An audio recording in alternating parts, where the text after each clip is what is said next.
الفيلم ديالنا كيبدا مع اعظم فنان هروب عبر التاريخ هاري هوديني، وكان واقف فوق واحد الجسر ومربوط بشي سلاسل ديال الحديد واجد باش ينقز. وهوديني كيقول في الوقت اللي الناس بغاو يهربوا من الحياه الصعبه هو دائما كيجرب يهرب من الموت وكيقوم باخطر الافعال. من بعد كينقز من الجسر لواحد البحيره كتكون كامله مجمده قدام واحد العدد كبير ديال الناس اللي تجمعوا باش يتفرجوا فيه. هنا الفيلم كيرجع بينا 17 عام للور، وكنشوفوا هوديني وصل لواحد البورديل هو ومراته اللي كان اسمه بيس. هوديني جا لهذا البورديل باش يدير واحد العرض هو ومراته، ولكن ملي شاف البلاصه ماشي تلهيه هوديني بدل الراي ديالو وقرر يمشي في حاله. ولكن مراته قالت له راه ما عندنا حتى شي اختيار، راه الفلوس ما بقاوش. من بعد قدمت الناس اللي كاينين تما العرض ديال هوديني، قالت لهم باللي هوديني غادي يهرب من واحد الصندوق واخا هو يدو مضروبين بالمينوط. الناس اللي كانوا في القاعه اغلبيه ديالهم كانوا ضاربين الطاسه وما مسوقينش، ولكن واحد منهم بدا مطلع على هوديني وقال له باللي راه اي واحد يقدر يدير هادشي اللي درتي، حيت المينوط اللي عندك راه غالبا راه مزوره. ولكن هوديني اللي ديما عنده خطه بديله قال للجمهور باللي غادي يلبس اي مينوط يقدروا يعطيوها له. وبشكل مفاجئ الراجل اللي كان كيطلع عليه كان بوليسي وعطاه مينوط ديال الخدمه حقيقيين. الاول هوديني دخل مع الوقت وحس بالتوتر،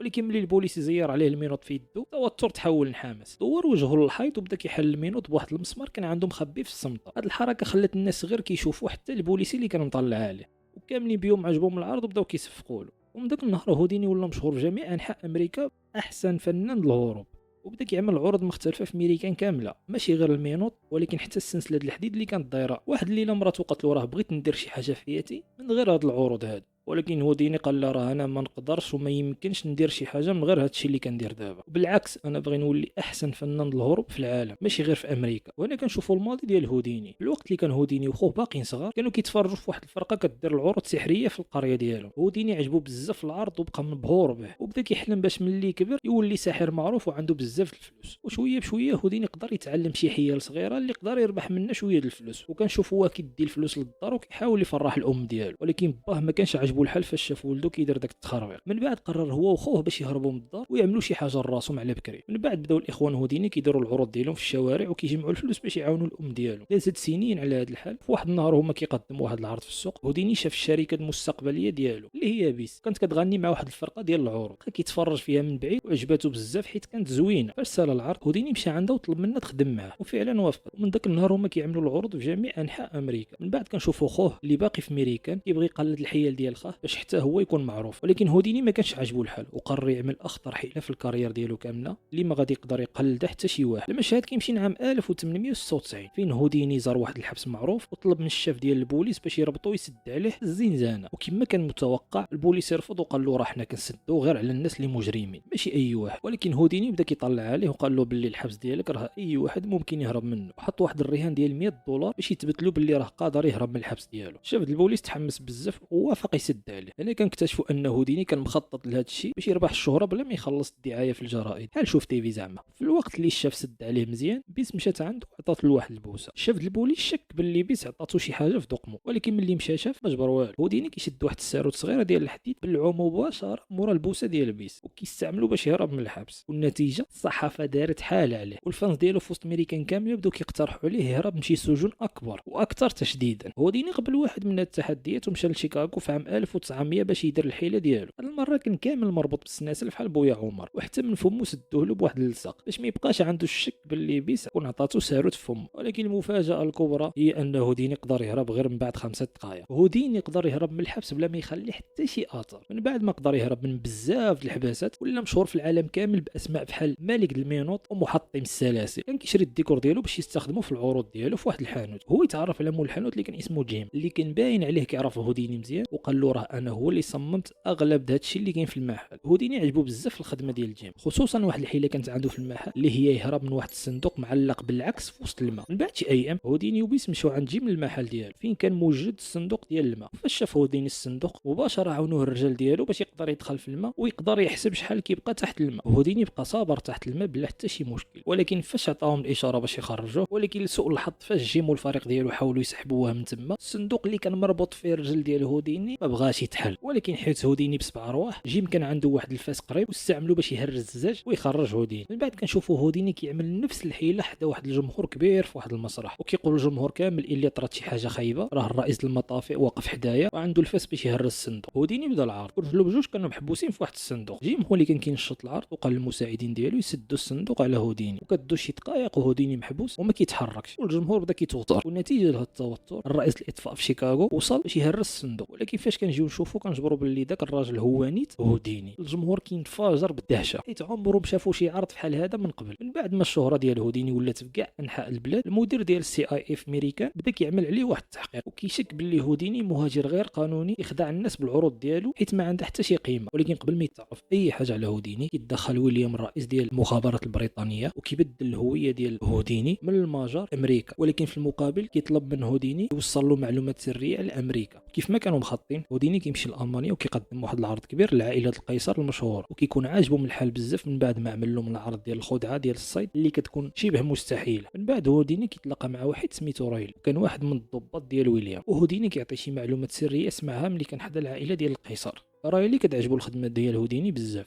وكيشكر هوديني بزاف على المعلومات. من بعد كيمشي في حاله، ولكن قبل ما يمشي كيعطي لهوديني واحد الكتاب احمر فيه القواعد اللغه الروسيه باش يوجدوا المهمه المقبله. من بعد شي ايام كنشوفوا هوديني وبيس كيعملوا واحد العرض كبير لواحد العائله روسيه محترمه، وباش يكسب الثقه ديالهم هوديني كيطلب منهم بذكاء باش يكتبوا الامنيات ديالهم بشي وريقات، وخلى البنت ديال العائله تختار واحده من ديك الوراق، والبنت كتختار واحد الورقه كانت مكتوبه فيها قرع جرس الكريملين. الحضور كامل بدا كيضحك حيت الجرس الكريملين ما دقش لاكثر من 100 عام، ولكن هوديني بالطريقه ديالو كيستخدم السحر باش يصايب واحد الحبل صغير وخلى الطفله صغيره تجر عليه، وملي جراتو الجرس ديال الكريملين بدا كيدق وخلى كلشي مصدوم حتى حنا، وبداو كيقدموا الاحترامات ديالهم لهوديني. لا غدا هوديني كيتلاقى بويليام في لندن وكيعطيه المعلومات اللي جمع في روسيا كامله. ويليام كيشكرو بزاف وكيقول له راه الخدمه اللي درتي واعر، وكيسقسي على كيفاش قدر يقرا الجرس ديال الكريملين. هوديني قال له راه كلشي كان محسوب، ملي البنت اختارت الورقه الاماني هو قدر يبدل الورقه بداك الشيء اللي كان باغي هو. كل مره البنت كانت كتجر على ديك الحبل المساعد ديالو جيم اللي كان حاضيه من بعيد كيتيري بالسلاح ديالو على الجرس الكريملين. وقبل ما يمشي هوديني ويليام كيقول له دابا راه محتاج فيك باش تمشي عند السفير الالماني وتحاول تجمع شي معلومات.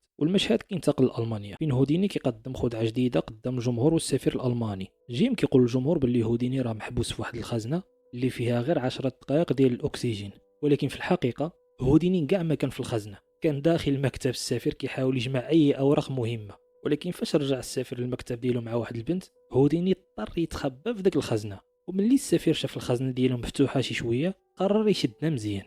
هوديني واخا كان خبير في فتح الاقفال بدا كيحس بالضغط حيت عمره كان مسدود في شي خزنه حقيقيه، ولكن مع الوقت فكر باللي راه هوديني اعظم فنان هروب في العالم. هاد الموتيفاسيون خلاته يبدا يحسب العدد الاقفال على حسب الصوت اللي يسمعه ملي السفير بغى يسد الخزنه. بشويه د الوقت ومع الوقت قدر يفتح الخزنه ويخرج بسهوله. وكنرجعوا للعرض ملي يجي يفتح الخزنه لقاها عامره بشي هدايا لذكرى الزواج ديالو هو وبيس 10 سنين. وفي نفس الوقت كنشوفوا هوديني ملاقي مع ويليام وكيعطيه الوثائق اللي قدر يجمع قبل ما يدخل الخشبه ويبدا يشكر بيس. غيشكرها على انها كانت الشريكه ديالو وسمحت له طول هذه المده والسنين، ولكن هي ما عجباش هذا الجيست حيت بان لها راه غير كذاب وجزء من العرض. وهي دواجه هوديني من مورا العرض وقالت له راه كيهمك غير العرض والجمهور ديالك. وهذا النقاش خلاهم يتدابزوا. وفي الليل هوديني دوز الليله بوحده. واحد النهار هوديني وجيم كانوا كيتفرجوا في السينما في الافلام ديال شارلي شابلان. هوديني كيظن باللي تشارلي ما كيعمل حتى شي حاجه سبيسيال، ولكن جيم قال له راه هذا هو المنافس الجديد ديالك. وفي الليل هوديني كيرجع للدار وكيعاود يدابز مع بيس، وبيس اقترحت عليه باش يوقف المجازفه بالحياه ديالو، ولكن هو قال راه عزيز عليه يربك الناس ويخرج حي من بعد كل الخدعه. وفاش كانوا كيتناقشوا هوديني كيلاحظ واحد الكاس فيه الثلج وقرر يستخدمه في الخدعه الجايه ديالو. مشى كيجري للحمام وطلب من جيم يجيب سطوله ديال الثلج ويكبهم عليه في البانيو. من بعد حط راسو في وسط البانيو اللي كان عامر بالثلج وبدا كيتريني للخدعه الجايه ديالو. من بعد شي ايام هوديني كيبان واقف للحافه ديال الجسر ويدو مربوطين بالسلاسل ديال الحديد ومستعد ينقز في وسط واحد البحيره مجمده. هذا هو المشهد اللي بدينا به الفيلم. من بعد هوديني كينقز وبيس كانت مخلوعه عليه بزاف، ولكن هوديني فاش كان تحت الماء المجمد قدر يفتح السلاسل ديالو بالزرب. وفاش هوديني حس باللي راه سال العرض كيجي واحد الطيار د الماء وكيجرو بعيد. وفاش كان مقاتل معاه وكيقلب على البلاصه منين يخرج بدا كيفقد الامل شويه بشويه، وهو يبدا يتخيل ماماه تحت الماء وهي اللي عاوناتو باش يخرج من تما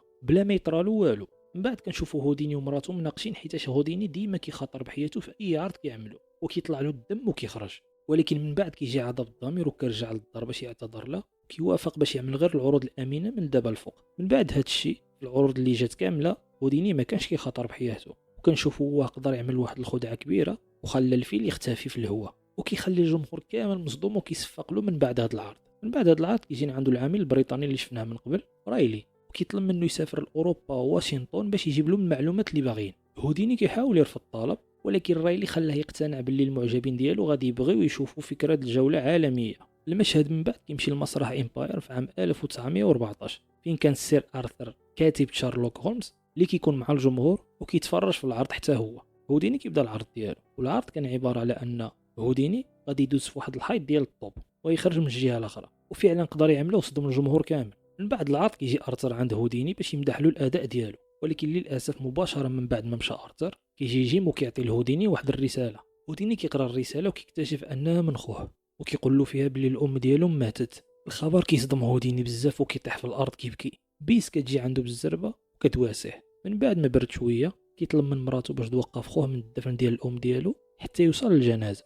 المشهد اللي من بعد كنشوفو هوديني في الجنازه ديالو وكيجي عنده جيم ويسولو واش يقدر يتواصل معاه باستخدام القوه الخارقه اللي عنده واللي كان ديجا استخدمها في واحد العرض ديالو. ولكن هوديني كيقول له بلي هذاك كان غير عرض باش يمتع الجمهور وما عنده حتى شي قوه خارقه. من بعد هادشي اللي طرا الشخصيه ديال هوديني كتبدل مره وبدا كيهتم بالافلام بزاف، ولكن كل نهار كيتخيل انه كيقدر يتواصل مع الام ديالو باستخدام القوه الالهيه، وكيبدا يتعامل مع بزاف ديال الناس اللي كيدعوا انهم عندهم هاد القوه هادي وكيقدروا يتواصلوا مع الارواح ديال الموتى، ولكن كاملين كيبانوا نصابه. هوديني كان كاعي بزاف وكتب عليهم واحد الكتاب كبير كيفتحون فيه في عام 1925. واحد النهار هوديني كيعاود يتلاقى مع السير ارثر هو ومراته اللي كتدعي باللي هي عرافه، واكدت له باللي هي تقدر تخليه يشوف ويتواصل مع الام ديالو، وكتوجد له واحد الجلسه خاصه معاه. في نفس الوقت كتوصل واحد الشوافه وكيطلب منها هوديني تقرا المستقبل ديالو، وفاش قرات له المستقبل ديالو قالت له باللي انت غادي تموت عما قارب.